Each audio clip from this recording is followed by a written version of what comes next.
Well, good afternoon, everybody. Welcome to the Transportation Finance and Policy Committee of the Minnesota House of Representatives for this Tuesday, January 19th. My name is Frank Hornstein. I'm the chair of the committee.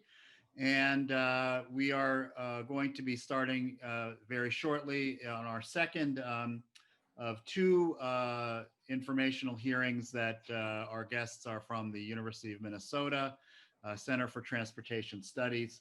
The topic, transportation, the future of transportation, and particularly with a focus on the impacts of COVID. And so our first order of business, and I'll just remind members that if you want to ask a question, you can do that in the participants section of your Zoom function. We will have a similar format as we had last week, where we have a couple of presenters. And we'll take a break for committee questions and answers, then have a few more presenters, questions and answers, and of course we adjourn at 2:30 p.m. So our first item of business is to call the roll. I will ask our committee administrator, Mr. Dan Dodge, to call the roll, and simply say present, members, after your name is called. Chair Hornstein. Present. Vice Chair Cagle. Present. Representative Petersburg. Present. Representative Barr. Here, present. Representative Bernardi. Present. Representative Elkins. Present. Representative Frederick. Present. Representative Hausman. Present. Representative Heinrich. Present. Representative Kosnick. Kosnick, present. Representative Mason. Present. Representative Murphy. Present. Representative Nelson. Present. Representative Olson. Present. Representative Richardson. Present. Representative Torkelson. Present. Representative West. Here. There is a quorum. Thank you very much, Mr. Dodge. Next item of business is approval of the minutes for our meeting from January 18th. Representative Petersburg, will you be able to move the minutes for the 14th? Thank you, Mr. Chair. And as they're still simple, they're easy to do. I do move the adoption of the January 19th minutes. Representative Peterson, this is a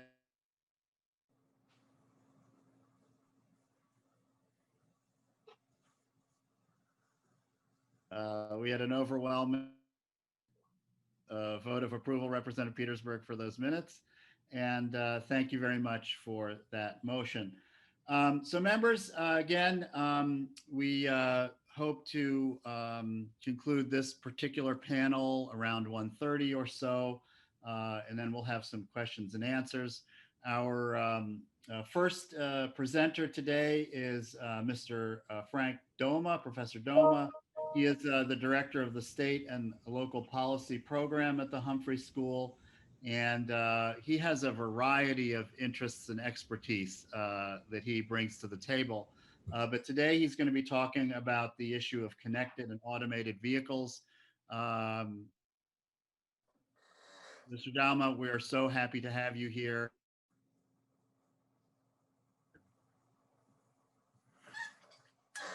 All right. Thank you, Mr. Chair. I understand that you did turn it over. Actually, you cut out just at the second. I think you were doing the handoff, so I wanted to make sure that everything is. Yes, I'm sorry about that. I hope everyone can hear me now. I was just saying you are our first speaker, and you have a lot of different talents that you bring to us as the director of the state and local policy program at the Humphrey School. And so, Professor, we are so pleased to have you. And I did let everyone know your topic for today will be connected and automated vehicles. Wonderful, and thank you for that introduction. With that, I will move directly to my slides. And I do want to thank you, Mr. Chair, and the rest of the committee for this time and opportunity to present. I've got my, just recently learned how to put a University of Minnesota background on my own Zoom here, and like to think that that's somewhat representative of the partnership that in my 20 plus years I've been at the university between the legislature and the university, funding the university generally and transportation research specifically. I'm not sure that I would be here if it was not for some of that support, and I want to thank everyone for that. So for today, as mentioned, I will be talking about connected and automated vehicles. These are also known sometimes as autonomous vehicles or self-driving vehicles, or any number driverless vehicles. A number of other words have been used, and the definitions do vary a bit. I will try to keep it on a relatively high level so we don't have to get into those different definitions of how much the vehicle is self-driving today, but would be happy to do so in the Q&A as that may be relevant. Now, to harken back to actually the presentations from last Thursday, one of the main reasons why we are interested in connected and automated vehicles from a public policy perspective is that we continue to have an issue with trying to make our transportation system safer. I believe it was mentioned last Thursday that traffic fatalities in Minnesota are up, even though vehicle miles traveled are down in 2020. That is an increase from 2019. And also in 2019 in the United States, we had over 36,000 traffic fatalities and many, many more worldwide. The National Highway Traffic Safety Administration has done a study and noted that 90% of these crashes and fatalities tend to be due, at least in part, to human error. So to bring this to why do we worry about connected and automated vehicles, it's that if human error is causing so many of these crashes, if we can have technology help out, we can make a reduction in that, and we should. In this age of COVID, the numbers seem to sometimes get a little bit different in scale, but I'll bring this back to 36,000 fatalities in a year is the equivalent of basically a 737 airliner crashing every day. And we know we don't accept that because just 2 crashes worldwide grounded the entire 737 MAX fleet. And so we can and probably and should expect better performance from our surface transportation safety record. And so that's a real reason why connected and automated vehicles may make a difference. Now, the next question is, did COVID impact the development of connected and automated vehicles? I'll be talking a bit about kind of the model that's been popular among transportation planners, that we would deploy these technologies in a way that is shared and as well as autonomous, maybe electric, and indeed people have become more skeptical of sharing rides, transits down, so on and so forth. But by just this last month, we saw an influx, a great increase in activity just from the private sector side of announcements of breakthroughs and new partnerships and so forth going forward, some of which I'll also talk about in more detail. And then just last week, the US DOT got back into the act at the beginning of the week, introducing the Automated Vehicle Comprehensive Plan, which is kind of the latest statement of several statements that they have done, talking about guidelines, encouragements, goals, and principles that should be followed in the development and deployment of vehicles using this technology.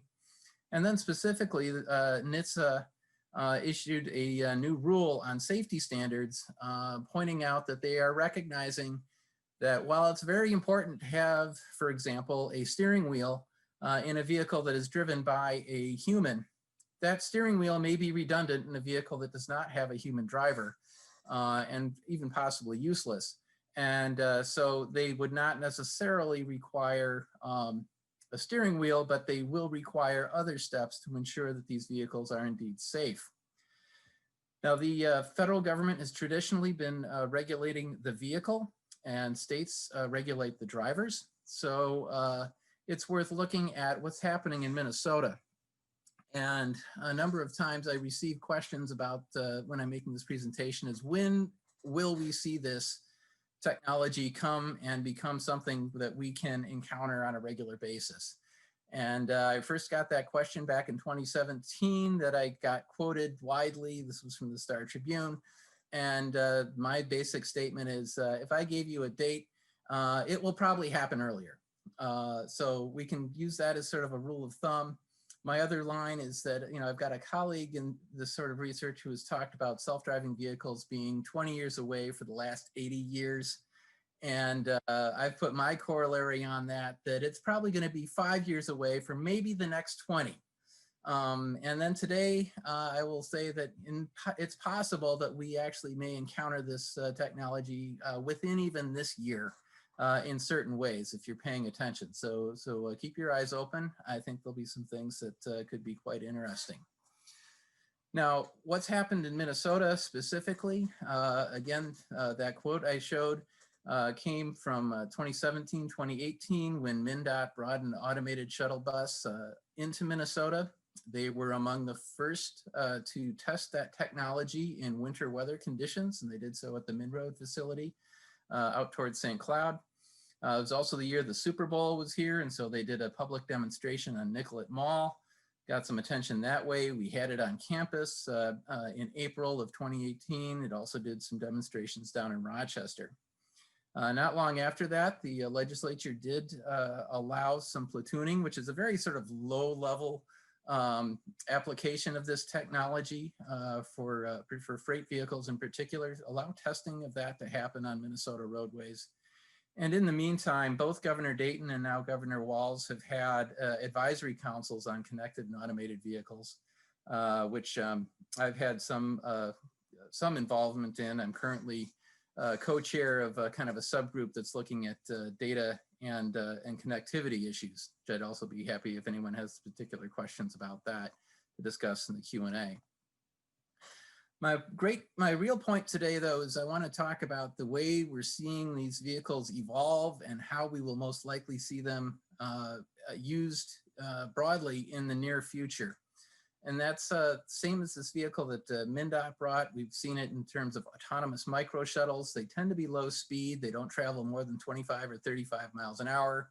They don't carry more than, say, 10 passengers. And significantly, they do drive entirely by themselves on a fixed course. There's only certain places they can drive. It usually needs to be pre-programmed, but they do not have a steering wheel or a brake pedal as we're used to. These have a number of manufacturers. They look in slightly different, but somewhat the same. I'll point out that the vehicle on the right, the technology is from a company called May Mobility, but the vehicle is from Polaris, a good old Minnesota company. And so there is some private sector involvement in the development of these vehicles as well. And then the major manufacturers are into it. This is a concept vehicle that Volkswagen put out. Again, also this 2017, 2018 timeframe.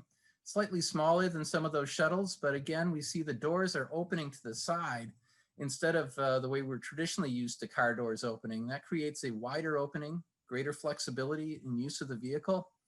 Also, more recently, GM, in partnership with Honda, created this vehicle called the Origin. Looks very similar. And then just a few months ago, a company called Zoox put out their vehicle.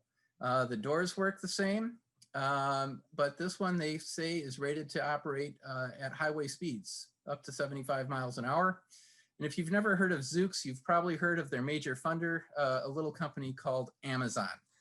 So again, a significant investment coming from the private sector to develop this technology. And it's important, I think, that we as thinking about this from a public policy perspective as well, to be ready for these developments. One other way to think about how these can be used, this is a company called Neuro, and they don't have people in their vehicles, they put stuff in it. It's a way to deliver freight, deliver groceries even, so small packages and so forth, can be delivered without a driver and precisely from origin to destination. Again, it still looks the same as somewhat as these other ones. And that's led one observer to say that we're moving toward a self-driving car that is essentially a pod on wheels. In other words, we're seeing the development of vehicles that are more flexible in their use and their shape to do a variety of things that are somewhat different than what we maybe expect from the vehicle that's in our garage.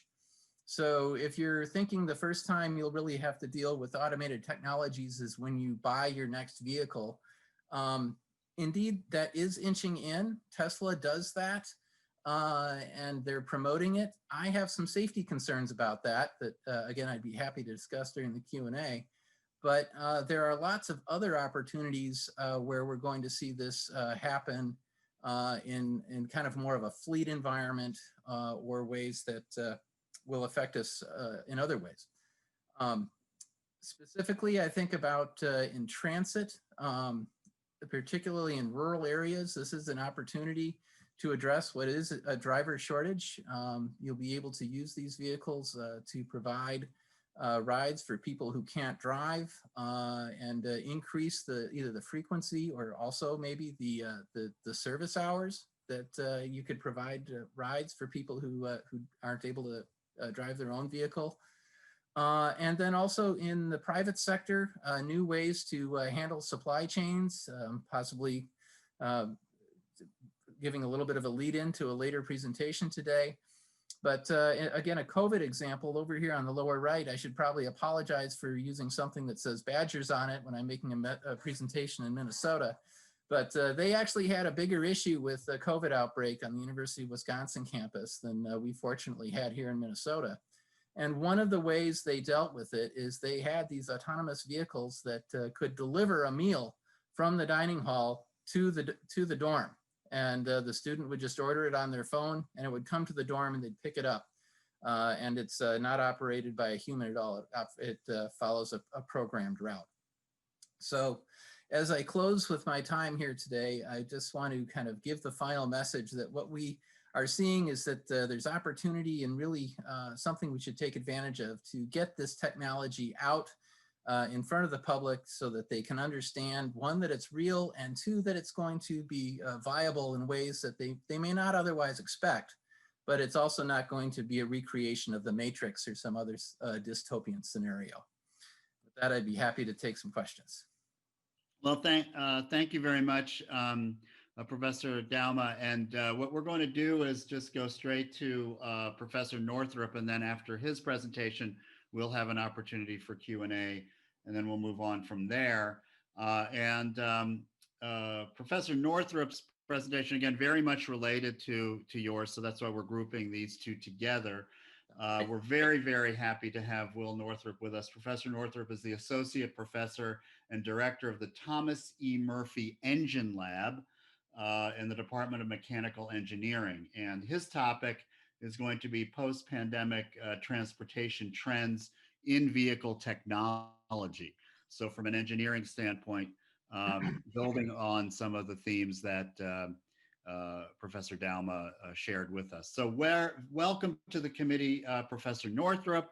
We're very happy to have you. Please state your name and title for our record, and then you can proceed. Thank you, Mr. Chair, and thank you to all the committee members for inviting me to speak at this meeting. This is the first time I'm talking in front of this group, and I have not really met many of you, so I will introduce myself a little bit more. My name is Will Northrup. I'm Associate Professor of Mechanical Engineering at the University of Minnesota. I direct the Thomas E. Murphy Engine Research Laboratory, which I can bring up here, which is a facility that is located off of the U of M campus, the East Bank campus, north in the Como Avenue area. It was commissioned in 2014, and it was funded through the HEAPR program. So it has enabled us to bring in over $1 million in federal and industry funds to do engine and energy research for the past, I've been here, so now 9 years. So yeah, so that is sort of a little bit background on myself. I actually have industry background, have worked in the automotive industry and kind of a gearhead, motorhead type person. enjoy vehicles, and do like the research that I do is focused on engines and now electrification. Just a quick overview of the areas that we have interest. So I'm more on the technology side than Professor Dalma. I would say that we do a bunch of hardware related work, including combustion and nanoparticle emissions. We do connected and electrified vehicles. In fact, we're bringing some electric trucks under a Department of Energy project with Volvo here in the near future to be running in a local logistics fleet in Minnesota. So for winter testing, I think that should be really exciting, as well as some biofuels work that we've done under sponsorship in part from LCCMR and others, looking at anhydrous ammonia as a fuel and other things. But what I really would like to talk to you today is about the mega trends and talking about post-pandemic trends and what we see as a emerging trends in terms of vehicles. So Professor Dalma already mentioned autonomous, and I will not be covering that, thankfully, because he did a nice job. And connected is another area that we're really looking at, and electrified. Of the mega trends that we're seeing in technology development, these three have continued through the pandemic, maybe have gone underground to some extent in terms of implementation, but they are making big strides currently. So if I continue on here and sort of talk about transportation post-pandemic, which was the question at hand. Last week in the hearings, you saw that that some of these trends about private vehicle travel increasing, while public transportation, shared mobility, air travel plummeted significantly during the pandemic.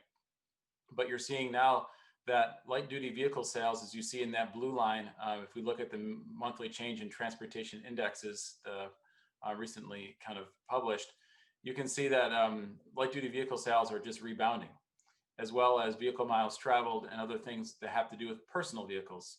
So it really does appear that private vehicle sales are going to be resilient, in fact, increase after the pandemic as people may be concerned about using public transportation, et cetera. So fuel prices, of course, are a major predictor, and essentially in my field. Fuel prices remain historically low, and you can see Gas Buddy is something that I always look at, and you can see that it's down to the $2.38 mark as of today or this week. Essentially, that's about, in 1960s terms, that's about still significantly cheaper of the 31 cents a gallon if you would do it for inflation adjusted, which would be $2.70 in 2020. So we still have historically cheap gasoline. So it might beg the question, why would we be interested in electric vehicle technology if gasoline is so cheap? Well, it turns out that during the pandemic, automakers have taken advantage of this to develop electric vehicles, yet the demand for electric vehicles appears to be slowing, especially in the US. So a recent McKinsey report shows that although we're at about 2.5% of all vehicles sold are battery electric vehicles worldwide, in the US it's much less than that, and in fact it's starting to shrink. And we're seeing that these trends are showing maybe like that there might be a peak or some sort of maximum. But my personal opinion, and that's what I'm here to give you, is that this is not going to be the case. EV technology is advancing rapidly. One of the major game changers that we'll see in EV technology that has not gotten as much press is the advancement of what we call solid state batteries. Currently, batteries have what's called a liquid or gel electrolyte, which is inside the battery pack itself. This prevents charging at a rapid rate. It's inefficient, expensive, and really difficult in cold weather performance, which is what is really of significance to us here in Minnesota. Solid state batteries largely fix these issues, although they may not have the energy storage density that gasoline does. They can really significantly change the game with regards to EV technology. Toyota, as I'm showing here, is bringing solid state battery prototypes in 2022. Of course, they're ahead of the game as usual with regards to electrification, and are really advancing this technology. They claim that you can get 300 miles of range charging your vehicle in 10 minutes, which is really significant compared to what we are at now. So that's reason number one. Reason number two, we expect to see the EV trend pick up is that there's huge investment by OEMs right now. My colleagues in General Motors R&D, who I used to work with in the engine development area, are no longer working in engine development.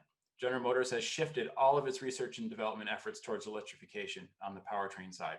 So all my friends who used to work at GM in engines, no longer working in engines. So that is a big trend. And you can see here, this is just a really busy slide, but really just shows you like the amount of activity going on and the statements made.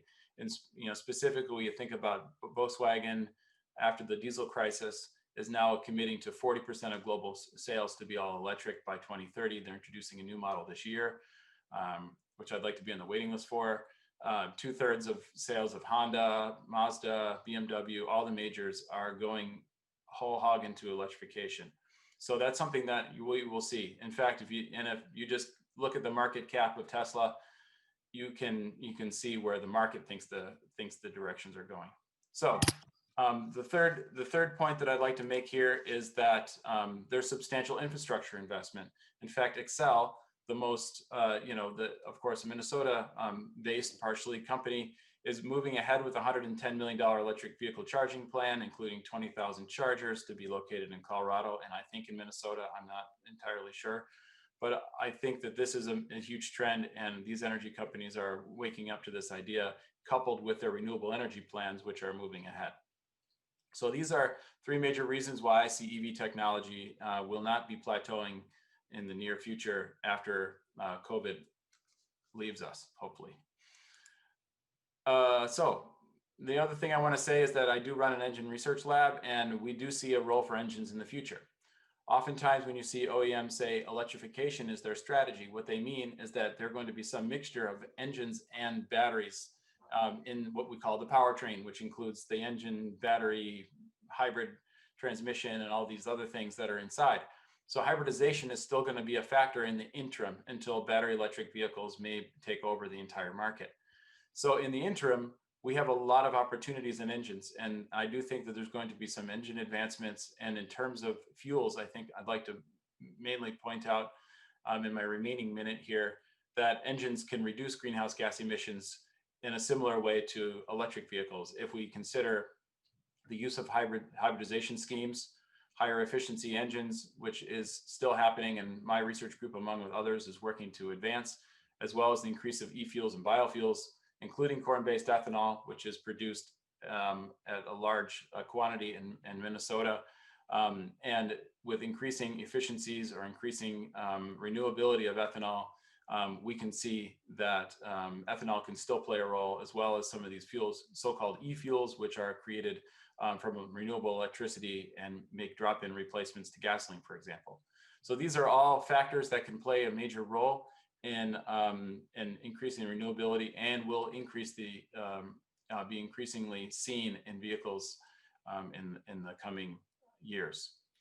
So with that, I just have some summary points, because I know some of you have my slides in PDF format, so you can just kind of take these as takeaway points. I'm not going to go through them since I'm out of time. But essentially, I'd like to just say that the post-pandemic transportation environment will increase personal vehicle sales. We're going to see connectivity, automation, electrification. Electric vehicles appear to be stagnant, but will not be for the reasons I noted, and that efficient engines with e-fuels and biofuels will continue to be a major role, especially up through 2040, in my opinion. With that, Mr. Chair, I'd like to conclude my talk, and thank you for your attention. Well, thank you very much, Professor Northrup. That was an excellent and very engaging presentation, as was yours, Professor Dauma, both well organized and thoughtful, and we appreciate it. I'm going to take a couple of questions here, and I would remind members, if you can't get your question answered, because we do want to make sure that we have enough time for our remaining three presenters, please email me or Mr. Howe, and we will get your question directly to the person that you're directing it to and get you an answer. So I'm going to take three questions, and then we'll move on from there in this order. Representative Petersburg, Representative Mason, and Representative Koznick. So our first question will be from Representative Petersburg. Thank you, Mr. Chair. And I think this is primarily for Professor Northrup, but the other professor can chime into it too. And that has to do around the idea that he talked about solid state batteries and batteries in general. Minnesota, as a cold weather state, has had some trouble with that. I know that autonomous vehicles are primarily all electric, controlled as well.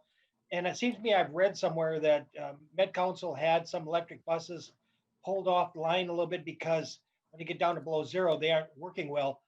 Can you give us more information on just how the battery life is working and how that's impacting the development? And thank you, Representative Petersburg. That sounds like a good one for Professor Northrup. Mr. Chair, Representative Petersburg, thank you for that question. Yeah, I am aware, especially in the city of Duluth, they had electric buses made by a company named Proterra in their fleet and had significant problems with cold weather performance with those buses. And one of the things that I've pitched oftentimes is that in Minnesota, we really need to be the testing ground for a lot of these cold weather batteries because we have the environment. Maybe not so much this winter; it's a little warm or mild, should I say? But I do think that battery technology is improving. Current battery technology, I would agree, is significantly has a significant disadvantage in cold weather. I drive a Volkswagen e-Golf from 2015. My range goes from about 110 in the summer to about 40 when it's about, in the teens outside. So it's significant. And a lot of that is due to the hit in efficiency because you're running the heater, but a lot of that is due to the battery technology. Solid state battery technology, as I mentioned in my presentation, has really potential to significantly impact this and make those transit buses more viable. So I think that maybe the nascent sort of battery tech that we're seeing in some of the vehicles now will have much less issues in cold weather, maybe in the next 5 years. Thank you, Representative Petersburg. Can I have a quick follow-up, just very quick? Absolutely, Representative Petersburg. Go ahead. Thank you. So two things in regards to the extending and growing of electric vehicles and the charging stations and the infrastructure. I don't have a problem with thinking that we can get the infrastructure in place. The concern I have is twofold. One is how is rulemaking for clean air and stuff kind of forcing electric vehicles, and whether or not our actual electrical grid can actually handle additional power distribution issues when we're already seeing some vulnerabilities there. Just a follow-up question, and then I'm done. Thank you. No, that's great. That's a great question, Representative Petersburg. Professor Northrup, is that one in your wheelhouse there, or Mr. Dowma, either one of you? Professor Northrup? Yeah, Mr. Chair, Representative. Yeah, I'm not an expert in distribution grids, but I have to say that I'm more of a vehicle expert. I'd have to say though that I know that infrastructure is being built up around EV. I know that also that there are times during the day when EV can be charged that are on during off hours or off peak hours on the grid. So if you listen to Excel, they seem to have no issues with this idea. I do have concerns that our infrastructure isn't up to par at this moment.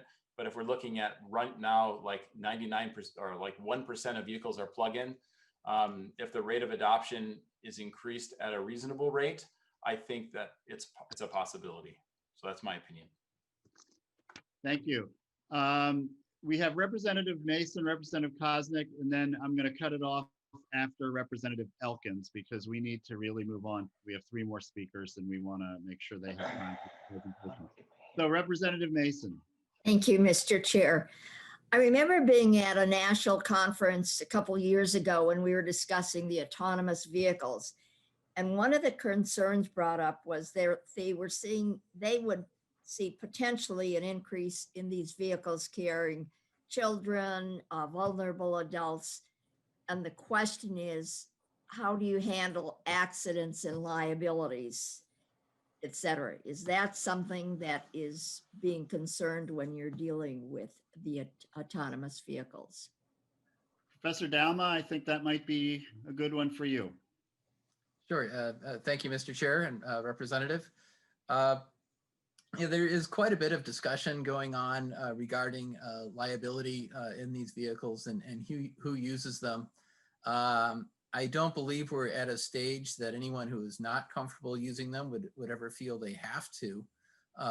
But in a situation where someone is in one of these vehicles and it is involved in a crash, we're seeing that in most cases, the manufacturers are willing to say that they are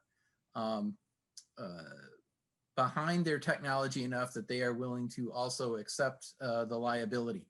Ultimately, I expect that we will see a move from personal liability, that is that of the human driver, to more products liability type of situations. And how that actually ends up working out, other than possibly fewer late night ads from "Have you been injured in a car accident?" lawyers, I think we'll just have to kind of develop over a little bit of time. Thank you. Thank you. Representative Koznick.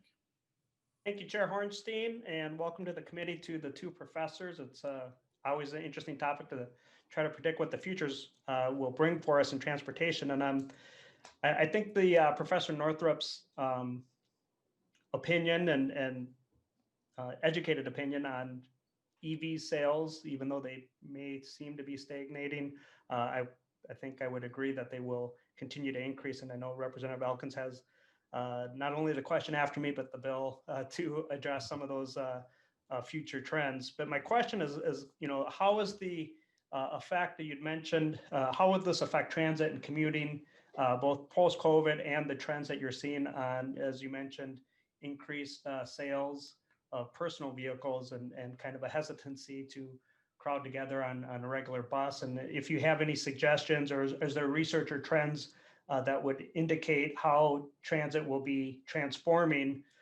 We've kind of seen, even before COVID, maybe a little bit of a shift away from regular route service to more BRT, express, and arterial service. Is that something, is there some research that either of you have seen that would help us guide our transit system to be more efficient in terms of how we serve the riding public on some of those route transfers? Thank you, Representative Koznick. Would either of you want, who wants to take that one? I can jump in. Thank you, Mr. Chair and Representative Koznick. That's another one of these sort of crystal ball questions that or an 8-ball question that says ask again later. But I think we are definitely seeing some studies coming out pointing out that in most cases, even though people are leery of taking transit, there's not a lot of factual evidence that people are at increased risk of getting sick from taking transit, and a number of best practices guides coming out to guide transit agencies.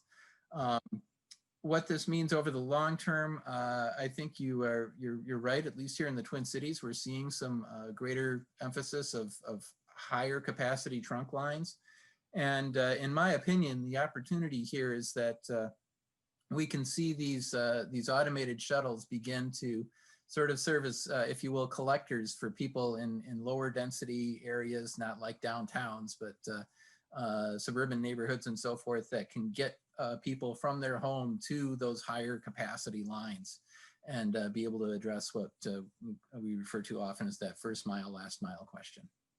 And Representative Koznick, when Professor Dauma said ask again later, I think you can ask that again later on Thursday, because we have 3 different transit agencies coming to the committee, and I had asked them to basically respond to your very question. So that will be certainly a topic among other topics that we deal with on Thursday. So thank you. Our last question. I hope that our experts here today, that their informed opinions will gel with the request of our transit agencies. Well, there's always a lot of important data coming in from a lot of places. And I know there has been, I think, some collaboration in the past between CTS and Met Council and other other transit folks in the state. So, but we will definitely be interested in further conversation about that, Representative Koznick, is 48 hours from now. Okay, Representative Elkins, you have the last question here from the committee for this particular panel. Go ahead, Representative Elkins. Yeah, thank you. It's more of an answer to Mr. Petersburg, Representative Petersburg's question about the grid. And so I've been in conversations with Excel recently on this question, and they point out, first of all, that at least right now, the vast majority of the EV charging is happening in our homes at night when it's off-peak hours. And there's very little demand on the grid. In fact, right now, if you're charging your car in the small hours of the morning, almost all of the energy that's being used is being generated by a combination of wind and nuclear right now at very low cost. I get to charge my car for about 4 to 5 cents a kilowatt hour, and it costs practically nothing. The question is on their radar. They are worried about, what happens if what would happen if there were spikes due to charging. But as long as most of it is being done at night, that's not an issue for them at all. Like one of the largest issues that is looming in terms of getting more adoption of electric vehicles is that at least at present, most multifamily housing does not have facilities for overnight charging for the residents, and that's going to be something we have to address over the next decade or so as well. So that's it. Thank you.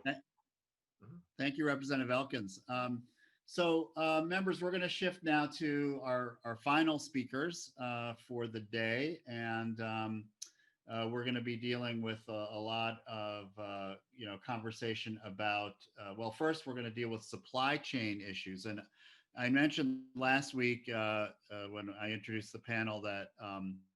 Really transportation workers and transportation infrastructure in general has really kept us afloat in many ways during the pandemic.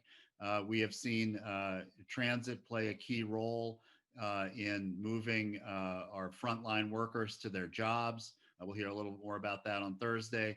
But also our supply chains, particularly our freight supply chains, have been so critical in making sure that people have basic services and whether it's food or a variety of different essential services, transporting the medicines that we need, the vaccine. It's all about the transportation supply chain. And we have an expert in that particular area. His name is Karthik Natarajan. And Professor Natarajan is an assistant professor at the Carlson School of Management at the University of Minnesota. And he will be speaking to us about the impact of COVID-19 and the future of supply chain transportation systems.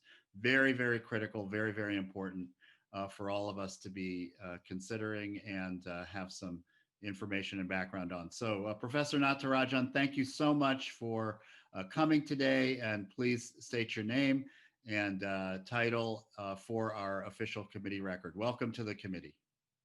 Thank you, Chair Hornstein, and thanks to members of the committee. It's my honor and privilege to be here today. My name is Karthik Natarajan. I'm a faculty member in supply chain and operations at the Carlson School of Management. So let me go ahead and share my screen here.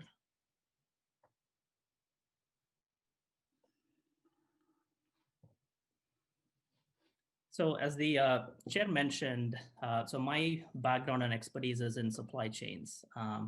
So in this presentation, I'm going to focus on the impact of COVID-19 and how that might shape the future of supply chain and transportation systems. And in the interest of time, I'm going to focus on two key sectors for our state, namely the retail sector and the food and agribusiness sector. And then if we have some time, I'll talk about broader supply chain trends and anticipated changes. So let me start by focusing on retail supply chains. So, as we can all attest, the pandemic has significantly altered people's purchasing behaviors, right?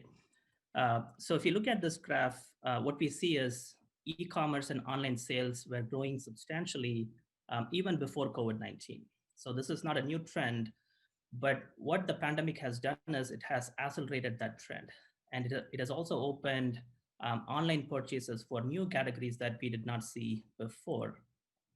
And essentially what this has done is it has atomized traditional retail supply chains as the emphasis shifts from stores towards small deliveries to homes.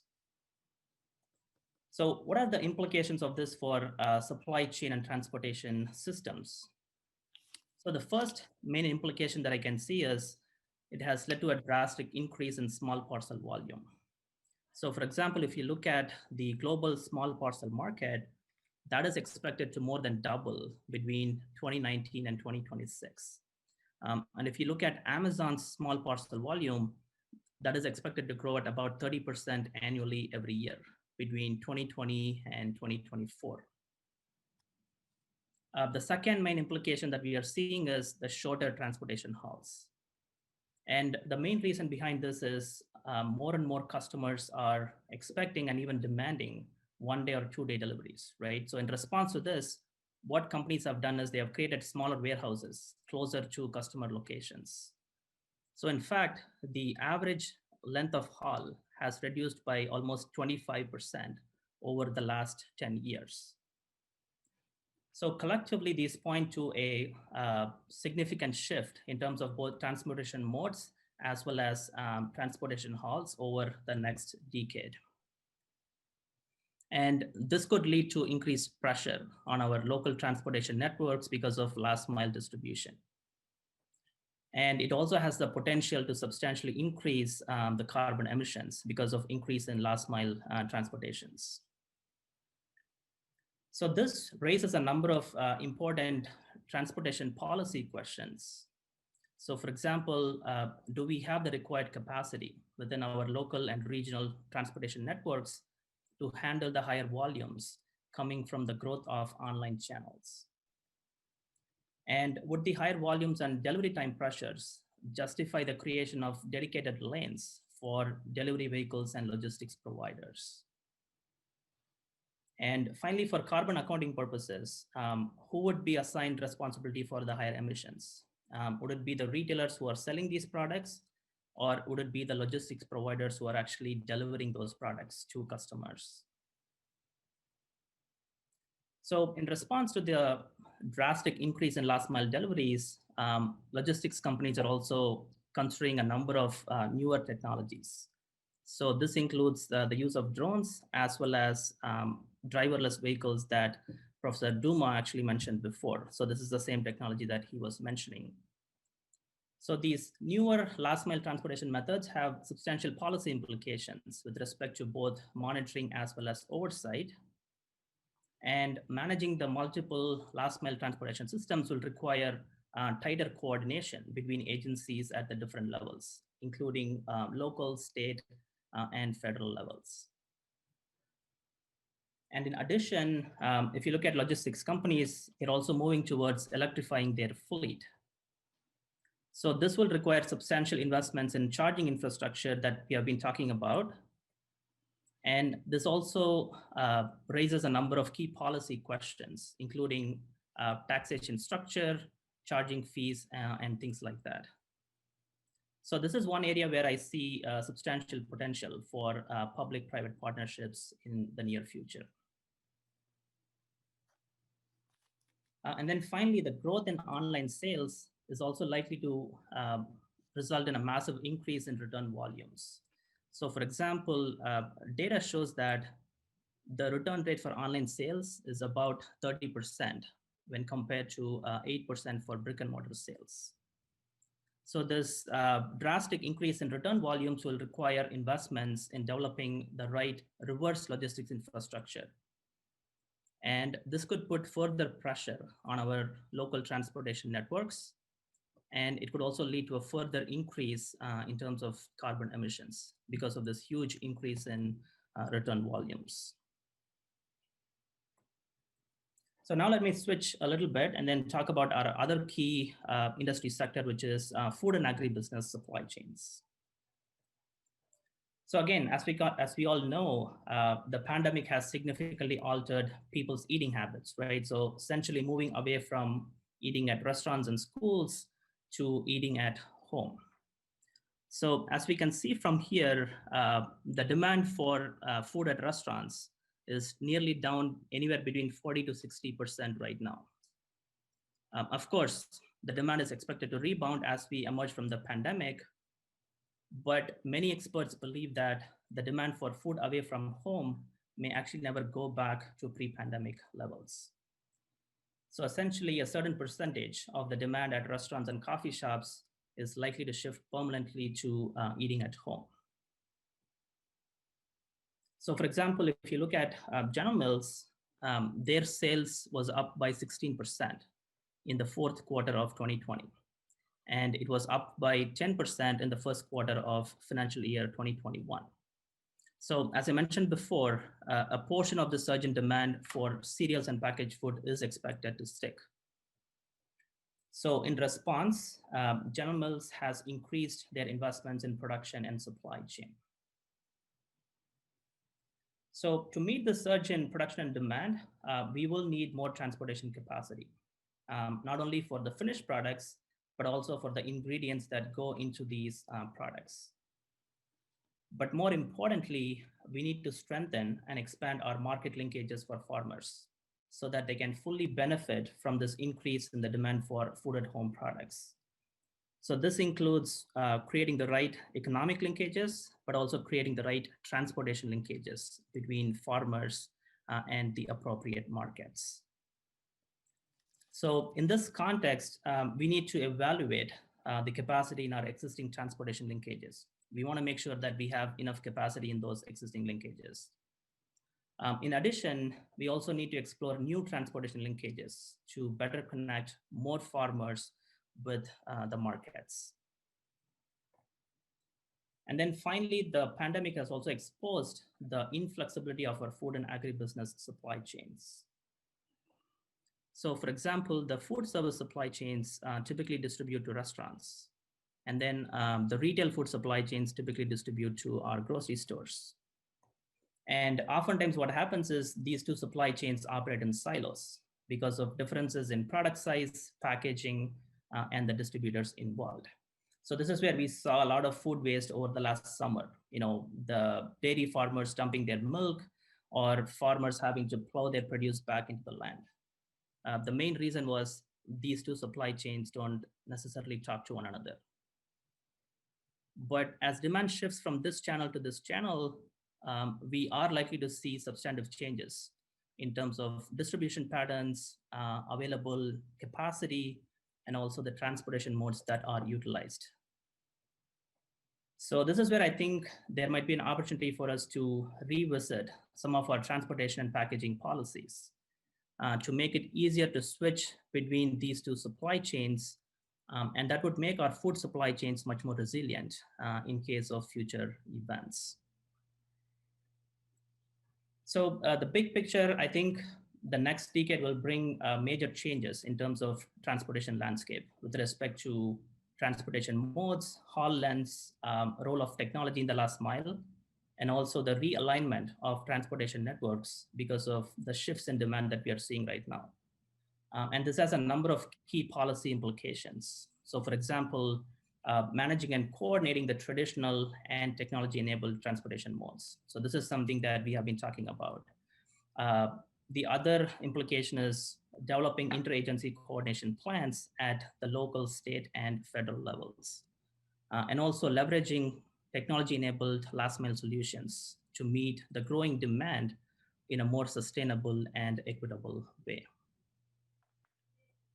So with that, let me stop my remarks. Again, if you have questions, you can reach me at this particular email ID. Thank you, Chair, for the opportunity. I'll send it back to you. Yeah. Thank you very much, Professor Natarajan. That was very, very thought-provoking and I think really provides us with a lot of important information, particularly the redefining in many ways what farm to market needs to look like, and of course the last mile distribution and some of the carbon and climate implications of this new reality that we face. So we will again have questions. If you have members questions, if you have questions, we will have those after Professor Lowry and Professor Munich's presentations, which are coming up. So thank you, and we'll hang in there and we'll have questions for you, I'm sure, in just a few minutes. Our next presenter is no stranger to this committee. His name is Adil Lowry. He is a research fellow at the Humphrey School of Public Affairs. And as I've said several times when our paths have crossed over the last few weeks, I've said that Professor Lowry has been talking about telecommuting way before it was fashionable. And he was a part of the Urban Partnership Agreement, some conversations we had about telecommuting, and that of course is the 35W Orange Line project. There were also some telecommuting studies done related to that, a whole new way of looking at transportation between Lakeville and Minneapolis. And so, Mr. Lowry, we are so pleased to have you. I think a lot of people are interested in what you have to say about telecommuting and how that will be a part of the future transportation landscape. So welcome to the committee. Please state your name and your title for our official record. Yeah. Thank you, Chairman Hornstein and Transportation Committee members. Glad to have the opportunity to make presentation to some of my friends at the committee. My name is Adil Lowry.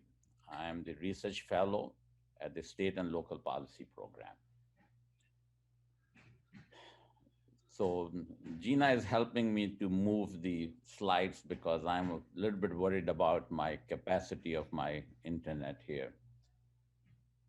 So next, please. Yeah. At the state and local policy program at Humphrey School of Public Policy, I had the opportunity to champion and with partners design, brand, implement, and evaluate the largest and most successful telecommuting initiative in the country, which lasted from 2009 till a couple of years ago. The initiative was funded by state legislators. Thank you, Chairman Hornstein, as part of the Urban Partnership Agreement to the tune of $3.2 million, during which we had significant marketing and education pieces, including development of e-workplace website.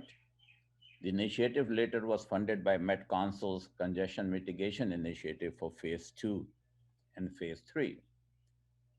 The driving force behind the initiative was the belief that we do not have to accept traffic congestion and resulting greenhouse emission. Our Phase 1, determined by a federal evaluator that the $3.2 million initiative had a return of 11 to 1. Not many transportation investments have such a high return. At Humphrey School, we have continued to keep our website alive and study telecommuting. Next, please.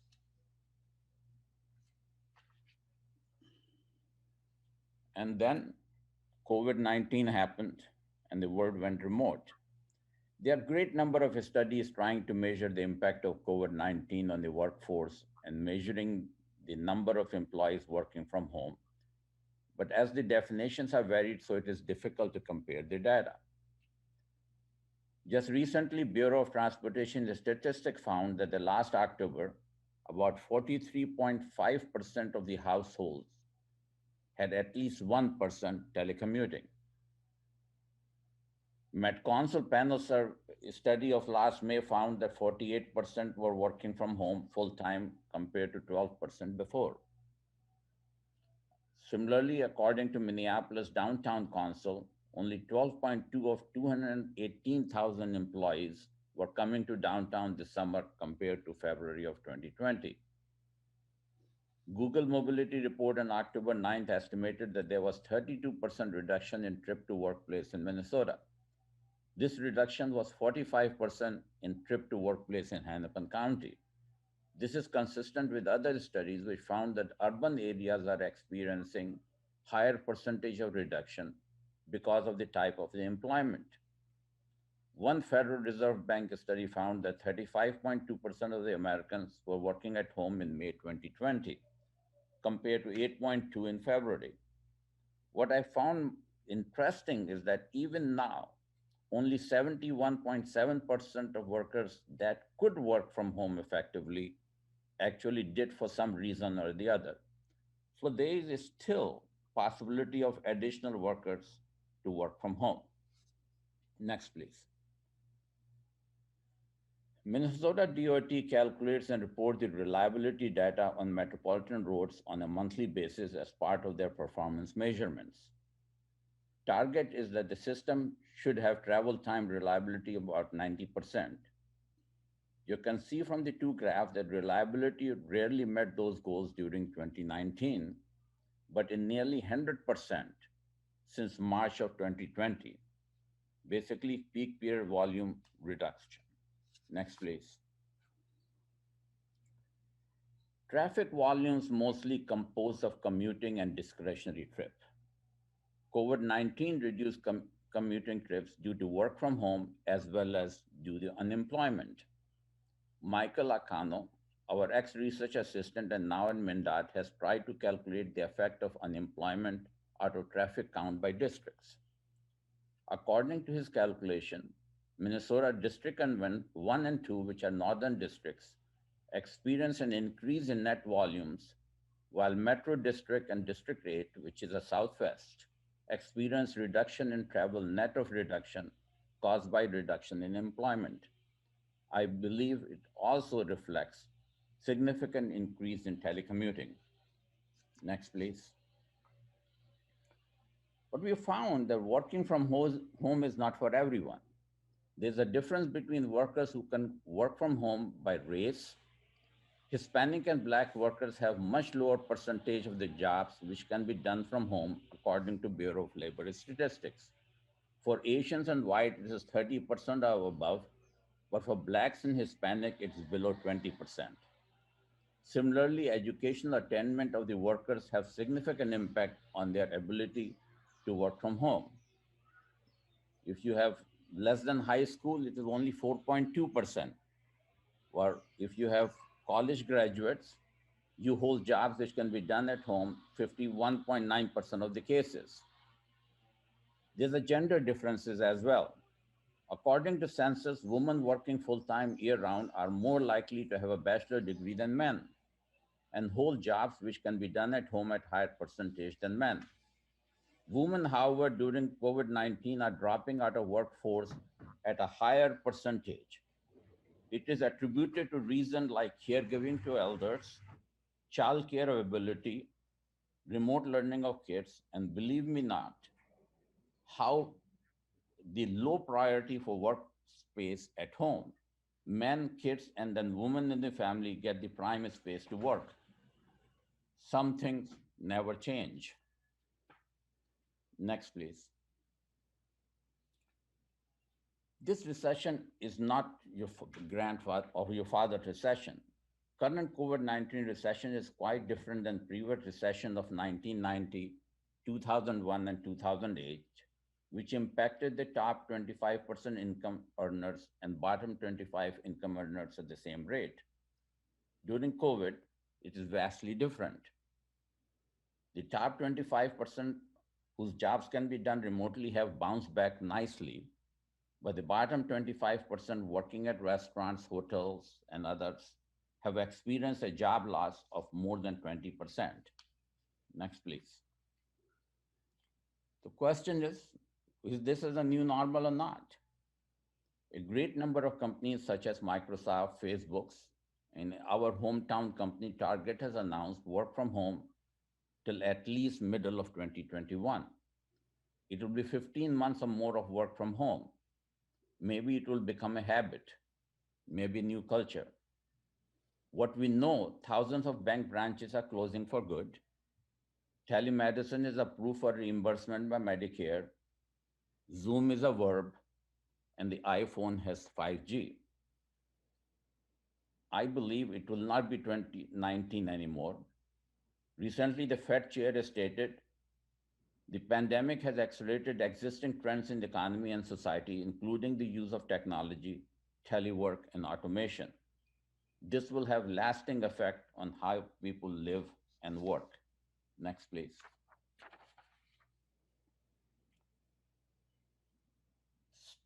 So never let a crisis go to waste.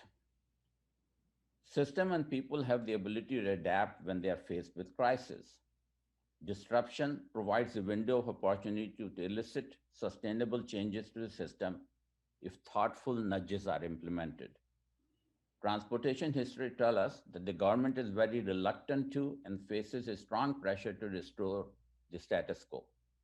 After 35W bridge collapse and loss of significant highway capacity, drivers quickly adapted to alternate route. After a replacement bridge with larger capacity opened in 14 months, most of the traffic returned. Things were somehow different during and after 1973 oil embargo, which lasted for only 6 months. But the effects were rather long-term. Vehicle efficiency effort started resulting in CAFE standards, which continue to this date. The speed limit was reduced to 55 mph on the interstate, which lasted till 1995. This resulted in a reduction in per capita fatalities, highest in the history of USA between 1973 and 74.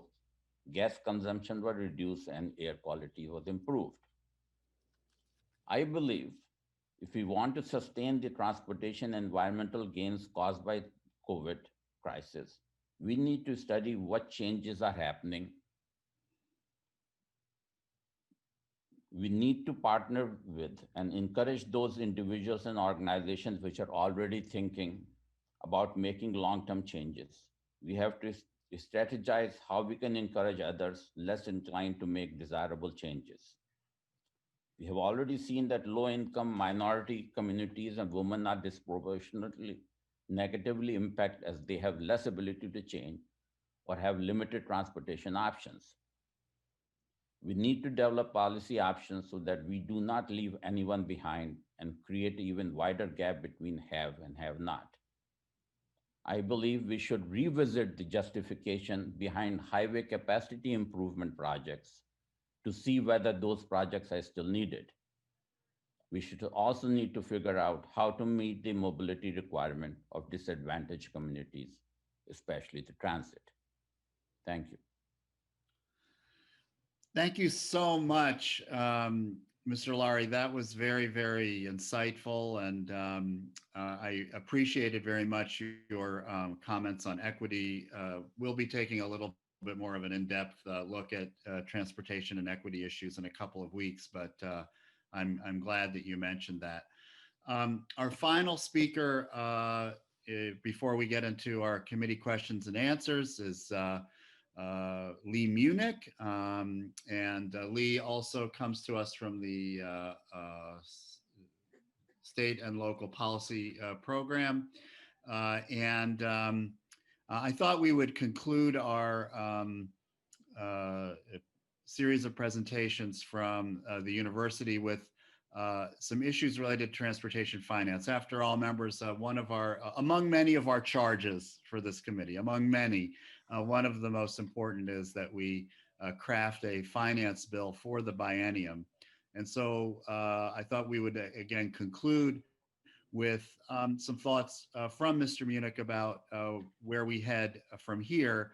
Again, given the fact that this isn't like any other biennium we faced really, certainly in our legislative careers, from those that are on this committee in terms of the dual crises, the several simultaneous crises that we face. So how does this impact finance? Mr. Munich, thank you so much for your participation with us over many, many years.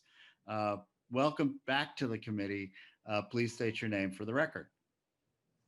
Thank you very much, Chairman Hornstein. My name is Lee Munich, and I'm a senior researcher at the Humphrey School State and Local Policy Program.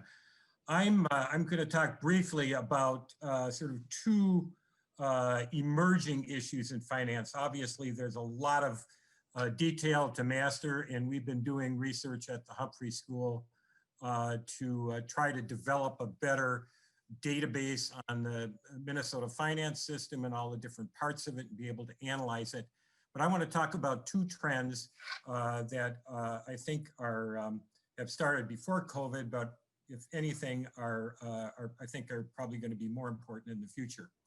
The first one is related to user-based alternative to the fuel tax. We've been using different terms for this. Currently, we're just calling them distance-based fees, but they're also known as mileage-based user fees, road usage charges, or vehicle miles traveled fees. But they're all the same thing. And basically, as the fuel tax becomes less effective and equitable, with more fuel efficient and electric vehicles, as we've talked about, an alternative user-based approach is needed, and distance-based fees offer this. There's been a lot going on in the last few years. This is just a couple of maps that show the states that have completed pilots or are planning pilots, states that are monitoring the issue, and there's also states that are looking at, if we move to these types of distance-based fees, how are we going to operate between states? A lot of this has been going on in the West Coast, and Oregon sort of led the way, and Washington and California have been quite busy on it. There's also been activity on the East Coast, not as much in the Midwest, although Minnesota has has been involved in this for quite a while. As you can see, there's also coalitions that have emerged. The Western RUC Consortium, as they refer to it, where not all of these states have pilots, but they're all sort of monitoring this and looking at how this might go forward. And then there's the I-95 Corridor Coalition on the East Coast that has been working together to look at some of the implications of mileage-based fees. We've had some conversations with MnDOT and the MASTO, the Midwestern group, about some sort of a coalition in the Midwest to look at this, but that's still evolving. Minnesota has actually been a national leader on distance-based fees, starting with former Representative Bernie Leader, who proposed a mileage-based user fee at the gas pump back in the 1990s. Legislature in 2008 approved and funded a pilot study by MnDOT to look at some of the emerging technologies and how this might work if it were to be implemented. And it also established a mileage-based user fee policy task force, which Chair Hornstein was involved with, as well as Representative Elkins before he was in the legislature. They basically concluded two things. They looked at all aspects of it and came up with a number of recommendations as to how this might move forward. One was to promote equity to ensure that all motorists pay for their fair use of the road transportation system, regardless of the vehicle energy source. And then, of course, to generate transportation funds and to generate revenue by supplementing or replacing the motor fuel tax with mileage-based user fees over time. So this is not like flipping the switch off and on. We're probably going to have the gas tax for a long time into the future, but as it becomes less viable and less equitable because of different types of vehicles, there needs to be a different approach that's user-based, and that's led to this. The federal government has transportation funding alternative grants that have funded many of these state projects, including MnDOT's study, kind of looking more into the future of in-vehicle technology, telematics, to collect distance-based fees. They've been working with car sharing companies in order to test this, and working with the revenue department, kind of see, is there a less expensive way of collecting this data by just using the telematics that is going to be in the car in the future. I just want to highlight one particular state that's moved very quickly on this recently. Utah, through their legislature, decided that they wanted to implement a road user charge for electric plug-in hybrids and hybrid vehicles to pay their annual flat fee. It's always a question of how you transition. Utah says this is just kind of the first step, but what they've done is they've set up annual flat fee schedule for these 3 types of vehicles. And then they offer as a voluntary alternative, people being able to pay a mileage fee, but they wouldn't ever pay more than they're paying on this annual flat fee. So it's a way of sort of introducing this, getting people accustomed to it, dealing with some of the technology issues and concerns that people might have. And they've been moving quickly on that. This is just a chart showing Utah's road usage charge program enrollment. It's small numbers, although Utah's not a huge state, but you can see that there already take up on this, including telematics, where the company is actually, that's providing the telematics, is actually collecting the fee and transmitting the revenue to the Transportation Department. The second issue I want to talk about is public-private partnerships. Now, this is an issue that's been with us for some time, but it is being used by many states and has a potential of making more effective use of the private sector in investments in transportation by sharing some of the risks, the degree of ownership, integration, and using private financing. This is just a chart that shows a couple of the differences. Conventional projects basically would rely on the public sector to take all the risks, except for the construction. Whereas P3 projects would have the public and private sector sharing more of the risk. Public financing would fund the conventional projects, whereas private financing could be brought in to fund these P3 projects. A conventional project would rely on the lowest bidder. P3 projects would look for the best suited, best value project. And then under conventional projects, operation and maintenance would be carried out by the public agency once it's constructed. But under a P3 project, the O&M could be carried out by the private sector, and ongoing rehabilitation, and can be overseen by the public sector with the stewardship of the P3 agreement. So this just shows some of the states that have already set up P3 concessions. The chart on the left shows where it's been used to build new facilities. On the chart on the right is a bit more limited. This is where you would have an existing toll facility where they've been converted to private concessions. So this is kind of a quick overview of those 2 topics that I know that there's interest in these by the members, and so I'd be open to any questions. Thank you so much. What a great presentation, and all of you today, so insightful.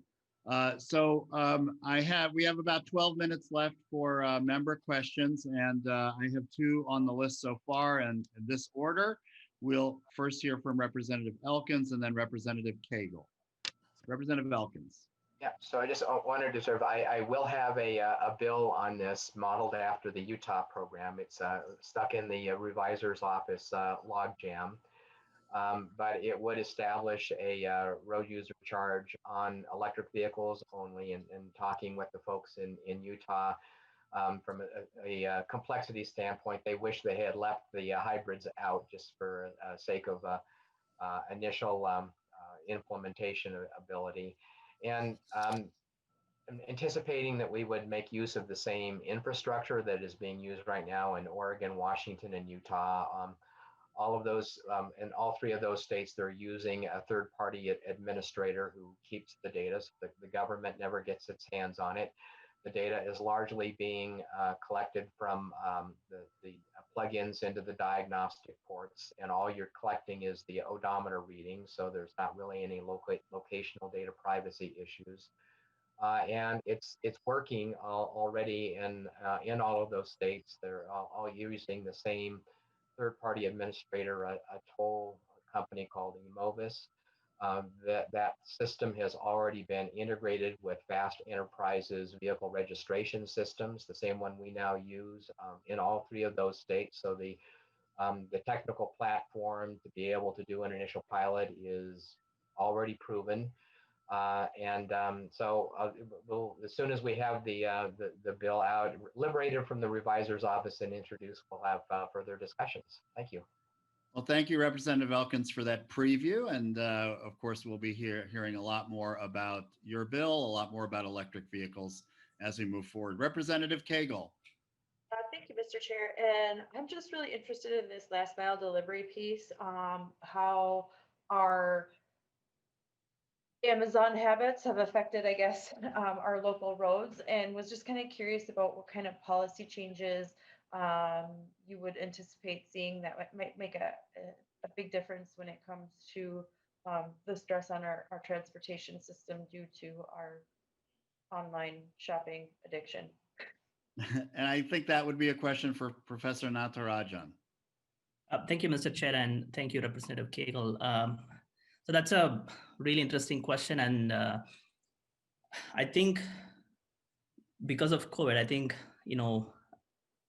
what's happening is we are past that point of like, we are going to go into this online shopping world. So that is going to increase our last mile deliveries for sure.